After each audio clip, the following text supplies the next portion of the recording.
बड़ा और सबसे आलीशान शिप आरएमएस टाइटैनिक अपनी पहली यात्रा के लिए निकलता है। टाइटैनिक का ये सफर इंग्लैंड के साउथहैम्पटन से न्यूयॉर्क सिटी तक के लिए था। इसमें लगभग 2200 लोग सवार थे, जिनमें से करीब 900 क्रू मेंबर्स होते हैं। इन सवार यात्रियों में आम नागरिकों से लेकर बड़े बड़े बिजनेसमैन और एक्टर्स तक मौजूद होते हैं। टाइटैनिक के इस पहले सफर के लिए पैसेंजर्स, पब्लिक और मीडिया में काफी एक्साइटमेंट था। टाइटैनिक बिना कोई यात्रा किए अपने कंस्ट्रक्शन के वक्त से ही इतना मशहूर हो चुका था कि उसकी विशालता और सुंदरता को देखने के लिए सी पोर्ट के पास लोगों की भीड़ जमा हो गई थी। 1 लाख से भी ज्यादा लोग टाइटैनिक के पहले सफर के आगाज को देखने के लिए वहां उमड़ आए थे। लोगों ने टाइटैनिक के बारे में जितना सुना और अखबारों में पढ़ रखा था, वो सामने से देखने में उससे भी कहीं ज्यादा सुंदर और भव्य था।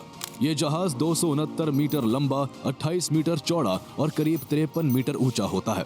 इसकी ऊंचाई 10 फ्लोर की बिल्डिंग से भी ज्यादा थी। टाइटैनिक जितना खूबसूरत बाहर से देखने में लगता था, उससे कहीं ज्यादा आलीशान वो अंदर से था। यह अंदर से इस कदर लग्जूरियस था कि इसके आगे अच्छे 5 स्टार होटल्स भी फेल थे। इसमें स्टेन्ड ग्लास की खिड़कियां और ऑर्नेट वुड की चौखटें थी। इसके अलावा 2 बड़े grand staircase, heated swimming pool, एक जिम, 4 बड़े रेस्टोरेंट्स, एक library, Turkish bath, electric bath, 2 barber shop और न जाने किन सुविधाओं से ये जहाज भरा हुआ होता है। टाइटैनिक लग्जरी के मामले में तो खास था ही, लेकिन इसके सेफ्टी फीचर्स इसे और भी ज्यादा वैल्यूएबल बनाते थे। इसे इस तरह से बनाया गया था कि ये कभी नहीं डूब सकता था। इसमें डबल बॉटम हल का इस्तेमाल किया गया था, जो इसे बहुत मजबूत और सुरक्षित बनाता था। दरअसल सफर के वक्त शिप का निचला हिस्सा लगातार समुद्र के पानी में रहता है। ऐसे में उसका किसी भी अंदरूनी चट्टान या अन्य किसी चीज से टकराने का खतरा रहता है। इसलिए टाइटैनिक के केस में अगर शिप ऐसी किसी सिचुएशन से गुजरता और उसका निचला हिस्सा इंपैक्ट होता, तो ऐसे में डबल बॉटम हल होने की वजह से उसका दूसरा हल उसे सुरक्षित रखने के लिए काफी था। टाइटैनिक का दूसरा सबसे बड़ा सेफ्टी फीचर यह था कि उसे 16 वाटर टाइट कंपार्टमेंट्स में डिवाइड किया गया था। यानी अगर किसी टकराव की वजह से किसी एक कंपार्टमेंट में सुराग हो जाता और उसमें पानी भर जाता, तब भी वो पानी किसी और कंपार्टमेंट में नहीं जा सकता था। ये सेफ्टी फीचर बाकी सभी कंपार्टमेंट्स को सुरक्षित रखते हुए शिप को डूबने से बचाने में सक्षम था। टाइटैनिक को इस तरह से तैयार किया गया था कि उसके 16 में से अगर 4 कंपार्टमेंट्स भी क्षतिग्रस्त होकर पानी से भर जाते, तब भी टाइटैनिक नहीं डूब सकता था। The white star line company का ये सबसे बड़ा, सबसे सुंदर और सबसे मजबूत टाइटैनिक नॉर्दर्न आयरलैंड की बेलफास्ट सिटी में हॉलैंड एंड वुल्फ शिपयार्ड में बनाया गया था। इसको बनाने में 3000 वर्कर्स ने लगातार 3 सालों तक काम किया था, जिसमें $7.5 मिलियन का खर्चा हुआ था, जो आज के हिसाब से $400 मिलियन से भी ज्यादा होते हैं। इसकी बनावट और मजबूती पर व्हाइट स्टार लाइन को इस कदर भरोसा था कि उन्होंने इसे अनसिंकेबल शिप का नाम दिया था, यानी ऐसा जहाज जो कभी नहीं डूब सकता। लेकिन टाइटैनिक को बनाने वाली कंपनी टाइटैनिक में सवार हजारों लोग और टाइटैनिक के पहले सफर को देखने के लिए खड़े लाखों लोगों की भीड़ को कहाँ अंदाजा था कि दुनिया के सबसे बड़े, सबसे खूबसूरत और सबसे मजबूत जहाज का ये पहला और आखिरी सफर होने वाला है। उस वक्त किसे पता था कि ये आलीशान जहाज इतिहास के पन्नों पर एक ऐसी ट्रेजेडी बनकर रह जाएगा जिसे सैकड़ों साल बाद भी लोग भुला नहीं पाएंगे। The Titanic was a new breed of luxury liner. It was the largest ship yet built. The unsinkable pride of the White Star Line left Southampton. Among her passengers were many of the wealthy and influential. The Titanic sank into the depths of the North Atlantic Ocean. After it struck an iceberg, more than 1,500 lost their lives. Hundreds of passengers and crew witnessed the tragedy and lived to tell the tale. A big ship like that could sink How did you escape? in the last lifeboat. Propellers were right out of water, the rudder was right out, and I could see the bottom, and then gradually she glided away, and that was that. That was the last of the Titanic. 2 अप्रैल 1912 को एक बहुत छोटे से सी trial के बाद Titanic को 10 अप्रैल 1912 की दोपहर को इंग्लैंड के साउथहैम्पटन से न्यूयॉर्क के लिए रवाना कर दिया जाता है, जिसकी कमांड 62 साल के कैप्टन एडवर्ड जॉन स्मिथ के हाथ में थी। कैप्टन स्मिथ को व्हाइट स्टार लाइन की तरफ से सख्त आदेश थे कि टाइटैनिक को 7 दिनों के अंदर 17 अप्रैल की सुबह तक न्यूयॉर्क पहुंचना है। इस तरह कंपनी टाइटैनिक को लेकर एक मिसाल कायम करना चाहती थी कि टाइटैनिक न केवल दुनिया का सबसे बड़ा और सबसे सुंदर जहाज है, बल्कि वो रफ्तार के मामले में भी दुनिया के बाकी जहाजों से आगे है। Captain Smith white star line के सबसे भरोसेमंद कप्तानों में से एक थे, जिन्होंने अपने जीवन के 32 साल इस कंपनी के लिए काम किया था। इसलिए कंपनी के ऑर्डर्स को फॉलो करते हुए उन्होंने शिप को 23 से 24 नॉट्स की रफ्तार से चलाना शुरू कर दिया। 10 अप्रैल की शाम करीब 6:30 बजे टाइटैनिक अपने पहले स्टॉपेज फ्रांस के शरबर्ग पर रुकता है, जहां 274 पैसेंजर्स न्यूयॉर्क जाने के लिए सवार होते हैं। शरबर्ग से निकलने के बाद टाइटैनिक अगले दिन 11 अप्रैल की सुबह 11:30 बजे आयरलैंड के क्वींसटाउन में ठहरता है, जहां से उसमें 123 लोग और सवार होते हैं। इसके बाद टाइटैनिक को सीधे न्यूयॉर्क में रुकना था, इसलिए शिप अपनी फुल स्पीड के साथ न्यूयॉर्क की डायरेक्शन में चलने लगता है। टाइटैनिक के अंदर हर तरफ चहल पहल थी, लोगों में खुशी का माहौल था और सभी टाइटैनिक के पहले सफर का भरपूर मजा ले रहे थे।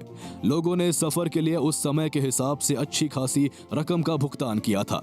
जहां टाइटैनिक के 3rd क्लास की टिकट का दाम 7 पाउंड और 2nd क्लास की टिकट का दाम 13 पाउंड था, तो वही उसकी 1st क्लास की टिकट 30 पाउंड की थी, जो आज के हिसाब से करीब 4 लाख रुपए होते हैं।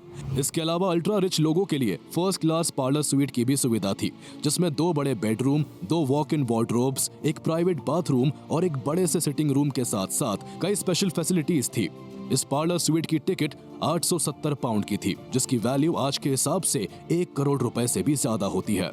एक और जहां पैसेंजर्स अपनी यात्रा का लुत्फ ले रहे होते हैं, तो वही शिप में सवार क्रू मेंबर्स अपने काम में लगे हुए थे, जिनमें ज्यादातर का काम अमीर और 1st क्लास पैसेंजर्स की खातिरदारी करना था। 17 अप्रैल की सुबह तक न्यूयॉर्क पहुंचने की डेडलाइन के कारण कैप्टन स्मिथ ने टाइटैनिक को फुल स्पीड से चला रखा था।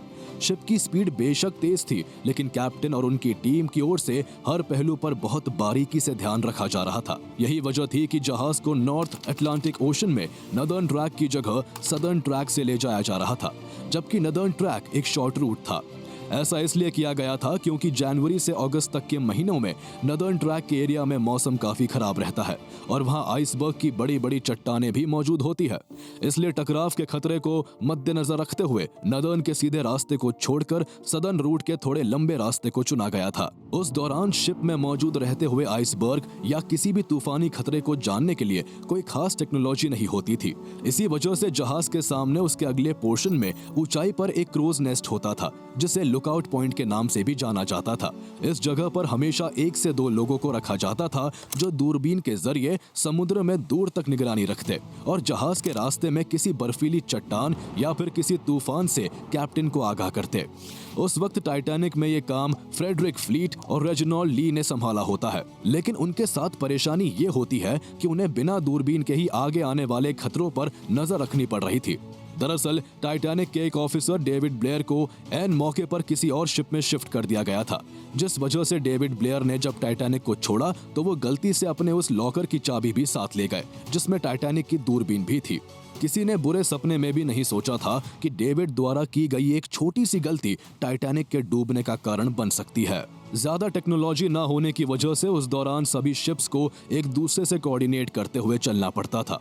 वायरलेस रेडियो के जरिए जहाजों के बीच मैसेजेस ट्रांसफर किए जाते थे, जिसमें आगे वाला जहाज पीछे वाले जहाज को रास्ते में पड़ने वाले सभी खतरों से आगाह करता। टाइटैनिक पर सीनियर ऑफिसर जैक फिलिप्स इस वायरलेस रेडियो सिस्टम को ऑपरेट कर रहे थे और दूसरे जहाजों के साथ संपर्क में बने हुए थे। समुद्र के पानी को चीरते हुए टाइटैनिक जब लगभग अपने आधे रास्ते पर पहुंच गया, तब इसे 12 अप्रैल 1912 को एक फ्रेंच ओशन लाइनर ला टूरेन से रास्ते में आइसबर्ग होने की फर्स्ट वार्निंग मिलती है। इस वार्निंग मैसेज को जैक फिलिप्स कैप्टन स्मिथ तक पहुंचाते हैं, लेकिन इस वार्निंग को कोई खास तवज्जो नहीं दी जाती और शिप की रफ्तार को कम नहीं किया जाता है। टाइटैनिक अपनी रफ्तार से ही चलता रहता है। उसके अंदर चारों ओर जश्न का माहौल था और पैसेंजर्स अपनी धुन में खोए हुए थे। क्रू अपने काम में लगा हुआ था और कैप्टन स्मिथ तय वक्त पर न्यूयॉर्क पहुंचने के लिए उम्मीद से भरे हुए थे। जहाज के ऊपर सब ठीक था, क्योंकि 150 से ज्यादा फायरमैन जहाज के निचले हिस्से में कड़ी मेहनत से काम कर रहे थे और उनके द्वारा लगातार कोयले को भर भर के भट्टियों में डाला जा रहा था। सब कुछ नॉर्मल था और टाइटैनिक अपने पहले सफर के 4 दिन बिना किसी अड़चन के पूरे कर चुका था। लेकिन जैसे ही 14 अप्रैल का दिन शुरू होता है, टाइटैनिक को एक के बाद एक टोटल 7 आइसबर्ग वार्निंग्स रिसीव होती है, जिनमें आगे बर्फ की चट्टानों के होने का खतरा बताया जाता है। यूं तो समुद्र के उस हिस्से में आइसबर्ग का होना साधारण बात थी, लेकिन एक साथ इतनी वार्निंग्स ने वायरलेस ऑपरेटर जैक फिलिप्स को चिंता में डाल दिया उनकी चिंता का कारण जहाज की रफ्तार थी। ये टाइटैनिक का पहला सफर था और ऐसे में उसका इतनी स्पीड से आइसबर्ग के एरिया से गुजरना काफी जोखिम भरा काम था। फिलिप्स ने जरा भी समय गवाए बिना एक के बाद एक सभी वार्निंग्स के बारे में कैप्टन स्मिथ को इन्फॉर्म कर दिया। लेकिन हैरानी की बात थी कि कैप्टन ने इन सभी चेतावनियों के बावजूद शिप की स्पीड को जरा भी कम नहीं किया। टाइटैनिक के इस पहले सफर पर टाइटैनिक को बनाने वाली कंपनी व्हाइट स्टार लाइन का चेयरमैन जोसेफ ब्रूस इसमें भी मौजूद था। माना जाता है कि कैप्टन ने जब आइसबर्ग वार्निंग्स के बारे में ब्रूस को बताया और जहाज की रफ्तार को कम करने की बात कही तो ब्रूस ने ऐसा करने से साफ इनकार कर दिया। ब्रूस नहीं चाहता था कि आइसबर्ग वार्निंग्स की वजह से जहाज की स्पीड कम की जाए और इस तरह जहाज अपने निर्धारित समय से न्यूयॉर्क लेट पहुंचे। हालांकि इतनी आइसबर्ग वार्निंग्स को कंसीडर करते हुए कैप्टन स्मिथ ने 14 अप्रैल की शाम 5:50 पर टाइटैनिक के रूट को थोड़ा साउथ की तरफ जरूर मोड़ दिया था, लेकिन स्पीड को जरा भी कम नहीं किया था। तेज रफ्तार से चलता हुआ टाइटैनिक अब रात के अंधेरे में दाखिल हो चुका था। दुर्भाग्य से उस रात चांद भी नहीं निकला हुआ था, जिस वजह से समुद्र में चारों तरफ अंधेरा पसरा होता है। इतनी कम विजिबिलिटी में क्रोज नेस्ट में तैनात फ्रेडरिक फ्लीट और रेजिनाल्ड ली को बिना दूरबीन के दूर का कुछ भी साफ साफ दिखाई नहीं दे रहा था। उनके लिए केवल यही मुश्किल नहीं थी, बल्कि हड्डी जमा देने वाली ठंड ने उनकी परेशानी को और बढ़ा रखा था। कपकपाती ठंड और सर्द हवाओं की वजह से उन दोनों की आंखों से पानी बह रहा था और उनके लिए अंधेरे समुद्र में कुछ भी क्लियरली देख पाना मुश्किल हो रहा था। 14 अप्रैल की रात 10:55 पर टाइटैनिक को वायरलेस के जरिए 9th एंड फाइनल वार्निंग मिलती है। ये चेतावनी उस वक्त टाइटैनिक को एसएस कैलिफोर्नियन शिप की ओर से वायरलेस ऑपरेटर सैरल इवांस द्वारा दी गई थी। दोनों जहाज उस समय चंद किलोमीटर की ही दूरी पर थे, जिस वजह से टाइटैनिक के जैक फिलिप्स को जब वायरलेस रिसीव हुआ तो उनके कानों में बहुत तेज की आवाज गूंजी। फिलिप्स बार बार की वार्निंग्स के मिलने और उन पर कोई एक्शन ना लिए जाने से पहले ही तंग आ चुके थे और अब इस तरह एसएस कैलिफोर्नियन की ओर से मिली वार्निंग से वो और भी ज्यादा गुस्से में आ जाते हैं। फिलिप्स ने इवांस को भला बुरा कहकर कनेक्शन कट कर दिया और पैसेंजर्स के मैसेजेस भेजने के काम में फिर से लग गए। फिलिप्स ने कैलिफोर्नियन शिप द्वारा मिली जानकारी को भी ब्रिज क्रू से साझा नहीं किया, जिसमें उन्हें बताया गया था कि बहुत ज्यादा बर्फ की पहाड़ियां होने की वजह से कैलिफोर्नियन शिप आगे सफर नहीं करेगा और रात वहीं रुककर गुजारेगा। फिलिप्स को कहाँ पता था कि अगर ये बात कैप्टन को बता दी जाती और टाइटैनिक भी अगर कैलिफोर्नियन शिप की तरह रात को उस जगह रुक जाता तो शायद टाइटैनिक डूबता ही नहीं और इतिहास में टाइटैनिक का जिक्र उसकी तबाही के लिए नहीं बल्कि उसकी कामयाबी के लिए होता। लास्ट वार्निंग के करीब 35 मिनट बाद रात के 11:30 बजे टाइटैनिक जब घनघोर अंधेरे में पानी को तेजी से चीरते हुए आगे बढ़ रहा था, तब क्रोज नेस्ट में मौजूद फ्रेडरिक फ्लीट और रेजिनाल्ड ली टकटकी लगाए जहाज के सामने आने वाली सभी अड़चनों पर नजर बनाए हुए थे। कम रोशनी, खुली जगह और तेज ठंडी हवाओं में बिना दूरबीन के दूर की चीजों को देखना उनके लिए बेहद मुश्किल हो रहा था। लेकिन तभी 9 मिनट बाद रात के 11:39 पर फ्रेडरिक को जहाज के सामने एक बड़ी सी बर्फ की चट्टान दिखती है जो करीब 400 फीट लंबी और 100 फीट तक ऊंची थी। यह बर्फ की चट्टान साइज में किसी फुटबॉल ग्राउंड के बराबर की थी। उसे देखते ही फ्रेडरिक ने बिना देर किए फौरन घंटे को 3 बार बजाया और तुरंत टेलीफोन करके 6th officer James Paul Moody को बताया कि जहाज के बिल्कुल सामने एक बहुत बड़ा आइसबर्ग है। फ्रेडरिक इसके आगे कुछ कह पाता कि तब तक पॉल मूडी ने सारी बात 1st ऑफिसर विलियम मर्डॉक को बता दी, जिसके बाद पूरा क्रू हरकत में आ गया। विलियम के ऑर्डर पर फौरन जहाज को रोकने के लिए इंजन्स को फुल स्पीड के साथ रिवर्स में चालू कर दिया गया और जहाज को तेजी से लेफ्ट साइड में मोड़ा जाने लगा। लेकिन अब बहुत देर हो चुकी थी। जहाज की स्पीड इतनी ज्यादा थी कि इतने कम टाइम में रिवर्स इंजन चालू करने के बाद भी उसको रोका नहीं जा सकता था। इसके अलावा जहाज इतना बड़ा था कि कम डिस्टेंस में उसे पूरी तरह से मोड़ पाना पॉसिबल नहीं था।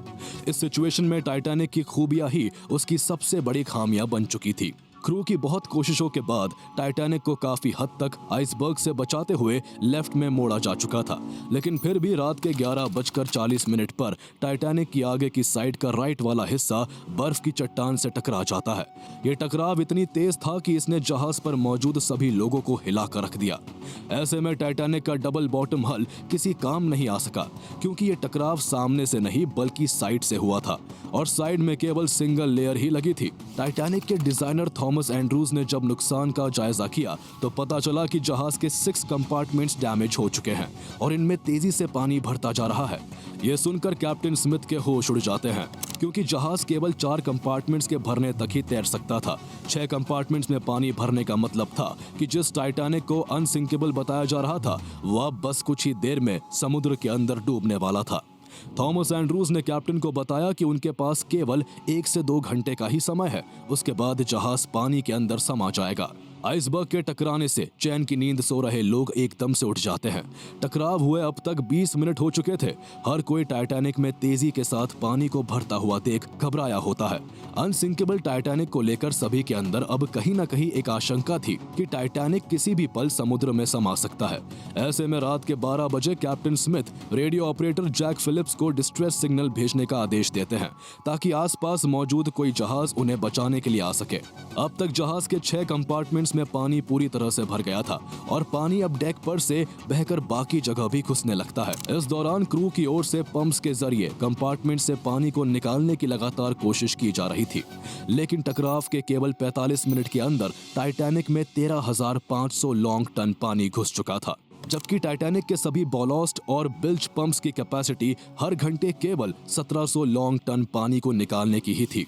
जहाज के अंदर पानी जिस तेजी से भर रहा था उसे पंप के द्वारा निकाल पाना इम्पॉसिबल हो गया था। ये सच जानते हुए भी क्रू अपनी तरफ से पानी को बाहर निकालने की पूरी कोशिश कर रहा था। एक और जहां फिलिप्स लगातार डिस्ट्रेस सिग्नल्स भेजने में जुटे हुए थे, तो वहीं दूसरी ओर पैसेंजर्स को बचाने के लिए लाइफ बोट्स को समुद्र में उतारा जाने लगा। यह बदकिस्मती ही थी कि दुनिया के सबसे बड़े और महंगे जहाज टाइटैनिक में केवल 20 लाइफ बोट्स ही मौजूद थी, जिनमें से कुछ लाइफ बोट्स की कैपेसिटी 65 लोगों की थी तो कुछ लाइफ बोट्स की क्षमता केवल 40 लोगों की ही थी।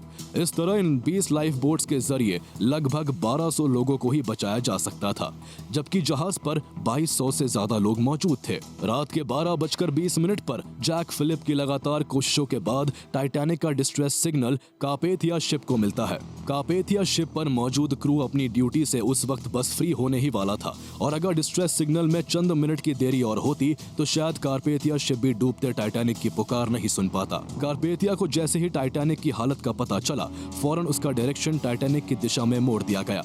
कार्पेथिया टाइटैनिक की मदद के लिए निकल तो गया था, लेकिन सवाल यह था कि क्या वो सही वक्त पर वहां तक पहुंच सकता था, क्योंकि इस वक्त तक कार्पेथिया टाइटैनिक से 107 किलोमीटर की दूरी पर था और इस दूरी को तय करने में अगर जहाज अपनी फुल स्पीड में भी चलता तब भी उसे 3 घंटे से भी ज्यादा का समय लग जाता।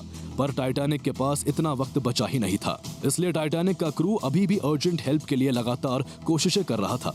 जहां फिलिप्स अभी भी लगातार डिस्ट्रेस सिग्नल्स भेजे जा रहा था, तो वही कुछ क्रू मेंबर्स द्वारा आसमान में डिस्ट्रेस रॉकेट्स को छोड़ा जा रहा था, जिससे आसपास मौजूद जहाज उनकी मदद के लिए आ सके। लेकिन दुर्भाग्य से टाइटैनिक की मदद के लिए किसी और जहाज से कांटेक्ट नहीं हो पाता। इस दौरान रात के 12:45 पर पहली लाइफ बोट को समुद्र में उतार दिया जाता है, जिसकी कैपेसिटी तो 65 लोगों की थी, लेकिन हड़बड़ी और अफरा तफरी के चलते उसमें केवल 27 लोगों को ही बिठाया जा सका। प्रोटोकॉल के हिसाब से पहले बच्चों और महिलाओं को प्रेफरेंस दी गई और उन्हें बिठाकर हर कुछ मिनट पर एक के बाद एक कई लाइफ बोट्स को उतारा गया, लेकिन लापरवाही की वजह से शुरुआत की कई बोट्स को बिना पूरा भरे ही जहाज से उतार दिया गया था। जैसे जैसे टाइटैनिक के आगे के हिस्से में पानी भर रहा था, वैसे वैसे वो आगे की ओर झुकता जा रहा था और पानी में धंसता चला जा रहा था। जहाज का झुकाव जब बहुत ज्यादा बढ़ने लगा तो चारों तरफ अफरा तफरी मच गई। हर कोई अपनी जान बचाने के लिए लाइफ बोट में जगह बनाने की कोशिश करने लगा। कुछ लोगों की हड़बड़ाहट इस कदर थी कि उन्होंने जहाज से उतरती हुई बोट में छलांग लगाकर अपनी जान बचाने की कोशिश की। इस दौरान फर्स्ट क्लास पैसेंजर्स को बचाने में खास प्रायोरिटी दी जा रही थी और सबसे ज्यादा मुश्किल का सामना थर्ड क्लास पैसेंजर्स को करना पड़ रहा था। रात के करीब 2 बजे जब जहाज से आखिरी लाइफ बोट को उतारा गया तो उसके बाद भी जहाज पर 1500 से ज्यादा लोग बचे हुए थे। जहाज पर अब एक भी लाइफ बोट मौजूद नहीं थी और बार बार डिस्ट्रेस सिग्नल्स भेजने और आसमान में रॉकेट्स दागने के बाद भी टाइटैनिक की मदद के लिए कोई भी जहाज उसके आसपास नहीं पहुंचा था। ऐसी सिचुएशन में जहाज पर मौजूद 1500 से ज्यादा लोगों में खौफ का माहौल बन चुका था। चारों ओर अफरा तफरी मची हुई थी और हर तरफ से बस चीखने चिल्लाने की आवाजें आ रही थी। जिन लोगों को तैरना आता था वो समुद्र में छलांग लगा रहे थे, लेकिन समुद्र में तैरकर आखिर ये लोग कब तक बच सकते थे, क्योंकि इस वक्त समुद्र भी बेरहमी दिखा रहा था। समुद्र का पानी -2 डिग्री सेल्सियस तक ठंडा था और इतने ठंडे पानी में कोई भी इंसान ज्यादा से ज्यादा 30 मिनट तक ही जिंदा रह सकता था। इसलिए कुछ लोगों ने ऐसी नाकाम कोशिश नहीं की और वो चुपचाप शिप में रहते हुए अपनों को गले लगाकर मौत को स्वीकार करने के लिए तैयार हो गए। टाइटैनिक में पानी बहुत तेज रफ्तार के साथ बढ़ता जा रहा था और वो तेजी से समुद्र में डूबने लगता है। टाइटैनिक के आगे का हिस्सा पूरी तरह से पानी के अंदर धंस चुका था, जबकि उसका पीछे का हिस्सा पानी की सतह से काफी ऊपर हवा में उठा हुआ था। अब जहाज किसी भी पल पूरी तरह समुद्र में समा सकता था। ऐसे आखिरी वक्त में कैप्टन स्मिथ ने अपने क्रू से काफी इमोशनल होकर कहा कि उन्हें अपने हर क्रू मेंबर की बहादुरी पर गर्व है। सभी ने अपनी ड्यूटी को फुलफिल करते हुए सैकड़ों लोगों की जान बचाई है और अब क्रू मेंबर्स भी अपनी जान बचाने की कोशिश करें। अपने इन आखिरी शब्दों को कहकर कैप्टन स्मिथ जहाज के अंदर ही कहीं सभी की नजर से ओझल हो गए। वो इसके बाद किसी को नहीं दिखे। किसी ने बताया कि कैप्टन को पानी का बहाव खींचकर समुद्र में ले गया, तो किसी ने कहा कि उन्होंने खुदकुशी कर ली। रात के 2:17 पर Jack Phillips last distress signal भेजते हैं। मदद के लिए आ रही इकलौती शिप कारपेथिया से अभी तक वो लगातार कांटेक्ट में थे, लेकिन अगले ही मिनट 2:18 पर टाइटैनिक में बहुत ज्यादा पानी भरने की वजह से एक शॉर्ट सर्किट होता है और जहाज की इलेक्ट्रिसिटी बंद पड़ जाती है। फिलिप्स का कारपेथिया से कनेक्शन टूट चुका था और अब चारों तरफ केवल अंधेरा ही अंधेरा होता है। रात के ऐसे अंधेरे में अटलांटिक ओशन लोगों की चीखों से गूंज रहा था। लाइफ बोट में बैठे 700 लोग जहां खुद को संभालने में लगे थे, तो वहीं समुद्र में कूदे लोग बर्फ जैसे पानी में जिंदगी और मौत के बीच जूझ रहे थे। उसके अलावा शिप पर मौजूद हजारों लोगों ने खुद को किस्मत के हवाले कर दिया और वो अपनी जिंदगी की आखिरी सांसें गिनने लगे। ये दिल दहला देने वाला मंजर कुछ ही सेकंड्स में और भी ज्यादा खौफनाक हो जाता है। दरअसल टाइटैनिक का पिछला हिस्सा पूरी तरह से हवा में खड़ा था, जिस वजह से दबाव इतना ज्यादा बढ़ गया कि टाइटैनिक बीच से 2 हिस्सों में टूट गया। जिसके बाद रात के 2:20 पर RMS टाइटैनिक देखते ही देखते अटलांटिक ओशन में हमेशा के लिए समा जाता है। जिस टाइटैनिक को 3 साल में बनाकर तैयार किया गया था, उसे एक आइसबर्ग से टकराकर डूबने में 3 घंटे भी नहीं लगे थे। अनसिंकेबल कहा जाने वाला टाइटैनिक अब डूब चुका था। जो 1500 से ज्यादा लोग टाइटैनिक पर रह गए थे, उनमें से कुछ की जान पानी में कूदने के कारण ठंडे पानी से चली गई, तो वही बाकियों को जहाज समेत समुद्र निकल गया। टाइटैनिक के डूबने के 1.5 घंटे बाद सुबह करीब 3:30 बजे कारपेथिया शिप टाइटैनिक के डूबने वाली लोकेशन के पास पहुंचता है, लेकिन वहां उन्हें टाइटैनिक का कोई नामो निशान नहीं मिलता। उन्हें सिर्फ लाइफ बोट्स में बचे हुए 700 से ज्यादा लोग बहुत बुरे हालातों में दिखाई देते हैं। इसके अलावा उन्हें दिखाई देती है सैकड़ों लाशें जो उस जगह पानी पर तैर रही थी। कारपेथिया देर से जरूर पहुंचा था, लेकिन लाइफ बोट्स पर मौजूद लोगों को बचाने में कामयाब रहता है। सुबह 4:10 पर पहली लाइफ बोट के लोगों को कारपेथिया शिप द्वारा रेस्क्यू किया जाता है। कारपेथिया के क्रू के लिए ये टास्क इतना मुश्किल था कि उन्हें सभी सर्वाइवर्स को रेस्क्यू करने में 4 घंटे से भी ज्यादा का वक्त लग जाता है। ये है मुंबई के अक्षय। अक्षय ऑनलाइन बिक्री शुरू करना चाहते हैं और इन्हें बस एक डोमेन नाम की जरूरत है, akshayshop.in। बिल्कुल परफेक्ट। लेकिन ये क्या, दिल्ली के अक्षय को भी यही डोमेन नाम चाहिए और बेंगलुरु के अक्षय को भी। ऐसे में आपका सबसे तेज होना जरूरी है। अपना पसंदीदा डोमेन नाम हाथ से जाने ना दें। hostinger.com/in के साथ इसे आज ही रजिस्टर करें।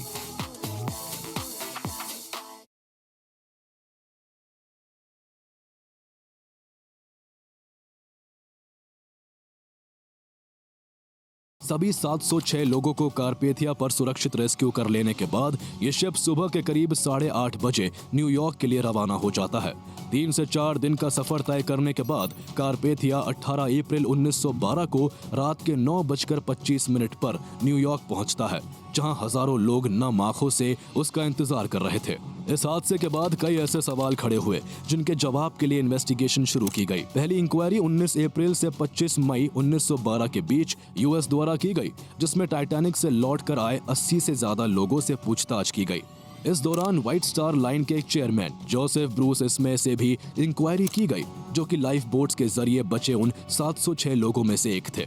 उन पर इल्जाम लगा कि उन्होंने आइसबर्ग वार्निंग्स के बाद भी न्यूयॉर्क जल्दी पहुंचकर मीडिया कवरेज के लालच में कैप्टन स्मिथ पर स्पीड को तेज रखने का दबाव बनाया था और इसी वजह से जहाज का आइसबर्ग से टकराव हुआ।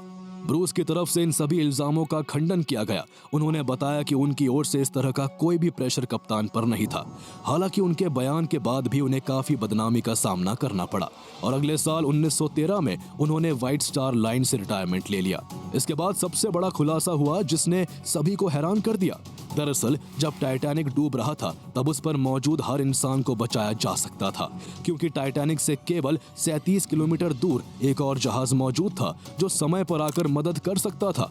ये वही एसएस कैलिफोर्नियन जहाज था जिसने आखिरी बार टाइटैनिक को आइसबर्ग की चेतावनी भेजी थी और रात को वहीं पर रुकने को लेकर टाइटैनिक के रेडियो ऑपरेटर जैक फिलिप्स को जानकारी दी थी।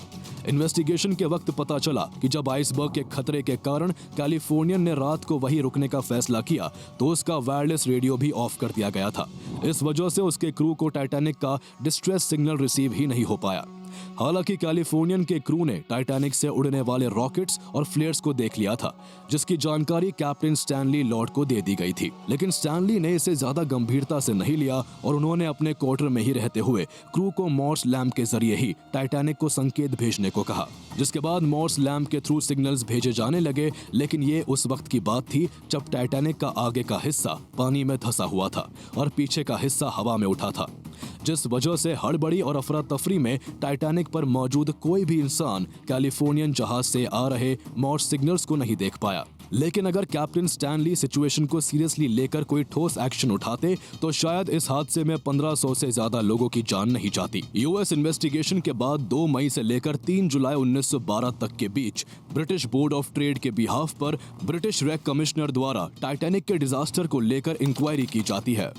इस जांच पड़ताल की निगरानी लंदन में हाई कोर्ट के जज लॉर्ड मर्सी द्वारा की जाती है। इनके द्वारा white star line company, government officials और टाइटैनिक के सर्वाइवर्स समेत 100 से ज्यादा लोगों से करीब 25,000 सवाल पूछे जाते हैं, जिसमें टाइटैनिक के बनने, उसके साउथहैम्पटन से निकलने और आइसबर्ग से टकराकर डूबने तक से जुड़ा हर छोटे से छोटा सवाल शामिल होता है।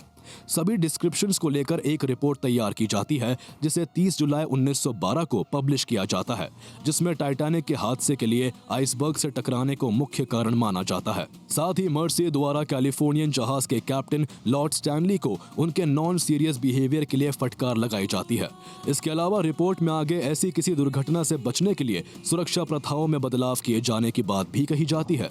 लेकिन जज लॉर्ड मर्सी द्वारा रिपोर्ट में लुकआउट्स के पास जरूरी सामानों की कमी और जहाज पर पर्याप्त मात्रा में लाइफ बोट्स न होने के लिए व्हाइट स्टार लाइन के खिलाफ एक भी बात नहीं की जाती, जिस वजह से ब्रिटिश बोर्ड ऑफ ट्रेड और मर्सी को काफी क्रिटिसिज्म का सामना करना पड़ता है। टाइटैनिक के इस हादसे को साल दर साल गुजरते गए, लेकिन एक सवाल ने लोगों को हैरान करना नहीं छोड़ा कि जो जहाज अनसिंकेबल कहा जाता था वो आखिर कैसे एक आइसबर्ग से टकराने के कारण डूब गया। लेकिन इस सवाल का सही जवाब तभी पता चल सकता था जब टाइटैनिक का मलबा मिल पाता। पर अटलांटिक ओशन ने टाइटैनिक को अपनी गोद में इस तरह छुपा रखा था कि उसका मलबा ढूंढने में इन्वेस्टिगेटर्स को 70 साल से भी ज्यादा का वक्त लग गया। जब इन्वेस्टिगेटर्स ने टाइटैनिक के मलबे को देखा तो उनके होश उड़ गए और टाइटैनिक के मलबे पर जब रिसर्च की गई तो इस बात का भी खुलासा हो गया कि आखिर ये अनसिंकेबल जहाज क्यों और कैसे डूबा। इन सभी सवालों के जवाब लेकर हम जल्द ही लौटेंगे टाइटैनिक सीरीज की दूसरी वीडियो के साथ। हमें उम्मीद है कि आपको हमारा ये वीडियो पसंद आया होगा। आगे हम और भी ऐसे ही वीडियोस आपके लिए लाते रहेंगे। तब तक के लिए हमारा वीडियो लाइक कर दे और ऐसे ही इंटरेस्टिंग वीडियोस के लिए इसे सब्सक्राइब कर ले।